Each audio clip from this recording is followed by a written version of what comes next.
700 000 pieds de vigne à vendanger à la main dans ce château du Médoc. Mais pour que bientôt le vin coule à flot, paradoxe apparent, il faut beaucoup d'eau. 20 fois plus sur certains domaines.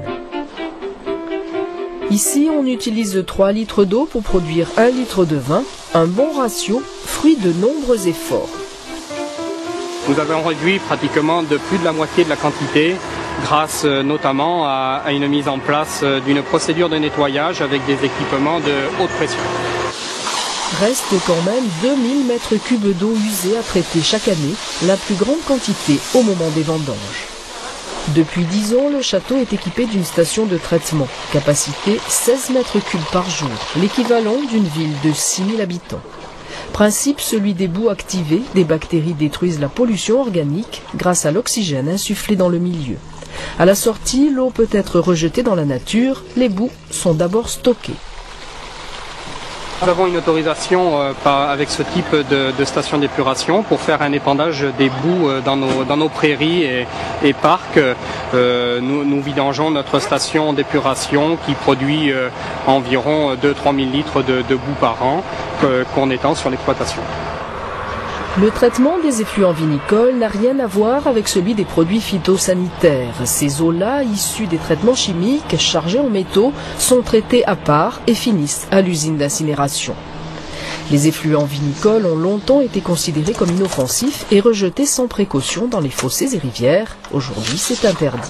Ce sont des effluents donc qui sont chargés en matière, qui sont susceptibles donc d'impacter le milieu naturel, notamment en consommant de l'oxygène, et donc en créant des conditions inaptes à la vie, et puis constituent aussi des dépôts dans les ruisseaux notamment. Donc les exploitants doivent aujourd'hui être équipés en dispositifs de traitement ou doivent faire procéder à un traitement par une entreprise tierce qui va récupérer les effluents et les traiter au sein de stations d'épuration collective.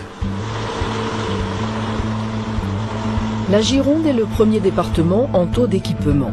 Environ la moitié des 6000 chais sont pourvus et près des 2/3 des volumes traités. Une petite société de l'Entre-deux-Mers s'est spécialisée dans ces installations. Un partenaire fabrique les cuves en fibre de verre, ses ingénieurs les programmes d'exploitation. Et c'est ici que tout commence. Château-Dillon est un domaine viticole, 50 hectares de vignes, mais il est adossé au lycée. C'est le terrain d'expérimentation où entreprises, labos universitaires, chambres d'agriculture croisent leurs compétences.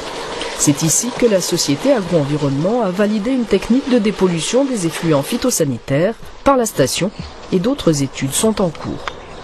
On entame un gros programme de recherche sur la revalorisation de l'eau de stations d'épuration à la sortie de celle-ci, c'est-à-dire réutilisation de l'eau dépolluée. Dépolluée ne veut pas dire potable. Donc en fait, il faut retravailler l'eau, la reconditionner pour pouvoir la réutiliser dans le circuit industriel. Il y a maintenant 4 ans, on était pour une production d'1 litre de vin sur une consommation de près de 5 litres d'eau. Ce qui est considérable quand on sait qu'on est dans une exploitation où on produit par an 2400 hectolitres. Et là, en l'occurrence, on est plutôt sur des parvenus à des ratios du type 1,5 litre d'eau consommée seulement pour 1 litre de vin produit. Château-Dillon est classé norme ISO 14000, un bel exemple pour les élèves viticulteurs. Ils ont beaucoup moins d'a priori, peut-être, et d'appréhension. Et je crois quand même que l'approche environnementale est plus naturelle pour les jeunes qu'il ne l'est pour la génération passée. Quand il a validé ses prototypes au lycée viticole, Pierre-Yves Rioual les installe ici, en vraie grandeur. Les 2 frères Mabi, Laurent et Christophe, dirigent leur domaine dans le même esprit, protection de l'environnement et innovation. Quel que soit son métier, aujourd'hui, si on veut avancer, il faut être curieux et on est dans des métiers très techniques, que ce soit de la vigne jusqu'au vin et à la bouteille, et il faut en permanence se creuser les ménages. Et cette approche innovante nous a beaucoup plu.